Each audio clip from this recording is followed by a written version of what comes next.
Magpapagawa ng stand, no guys, unahan ko na po kayo.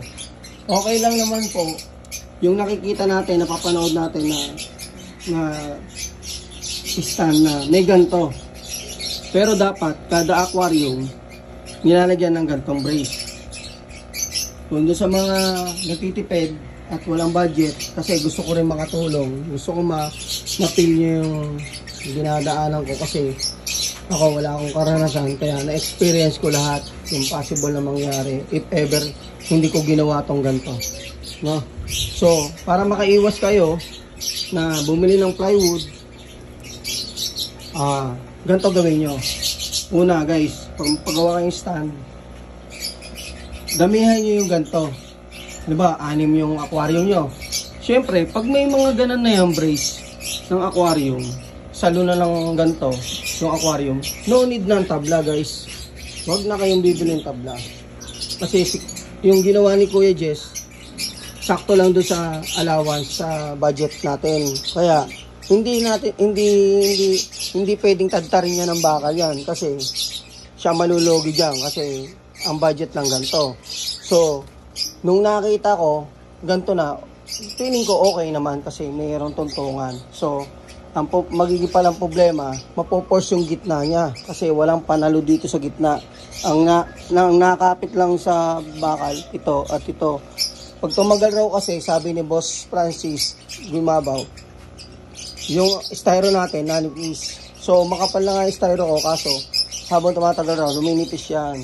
So wag na natin hintayin, kahit tumagal ng ilang taon, sasabihin natin matibay yung aquarium natin at saka styro o yung gawa ng mga kasama, kasi ang nagsasuffer dito itong aquarium natin. So sa lahat ng mga baguhan or sa lahat ng baguhan na magagawa ng stand, ito na po yung maitutulong ko sa inyo, no? Kung para maiwasan yung makabili ng plywood, so wag nyo nang tipirin yung hindi naman wag tipirin, kasi yun lang yung budget natin eh.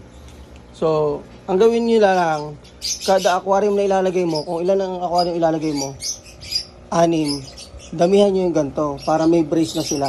No need na to sa mga magpapagawa ng aquarium.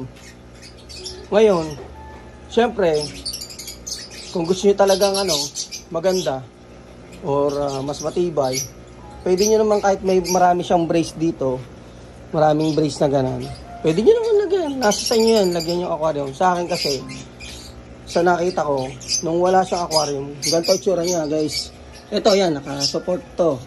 Itong walang bakal, ang force niya, yung gitna, mapoforce yung tubig sa gitna. So habang tumatagal, bibigay yung aquarium, gagastos ulit tayo. Sabi nga ni Sir Francis Gumabaw, sayang yung budget mo, yung ginastos mo, kung ganun lang mangyayari. So na-aware ako. Ito na.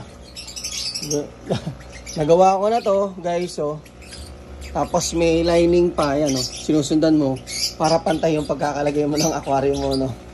Yan, okay. So, tinanggal ko talaga kagabi to. Hirap na hirap ako. Laglag ako kasi yan, may pinuntahan pa kami. Birthday yan. So, yan guys. So, sa mga papagawa, bago kayo magpagawa, sabihin nyo na mismo sa magpapagawa, sa paggagawa nyo na damihan nyo yung brace kung gano'ng karami yung aquarium nyo. Kung hindi naman kaya ng budget nyo, angle bar lang, kagaya lang sa akin. At halimbawa, yun lang nilagay nung gumawa. So, ito na yung kailangan nyo. Talagang bibili kayo nito.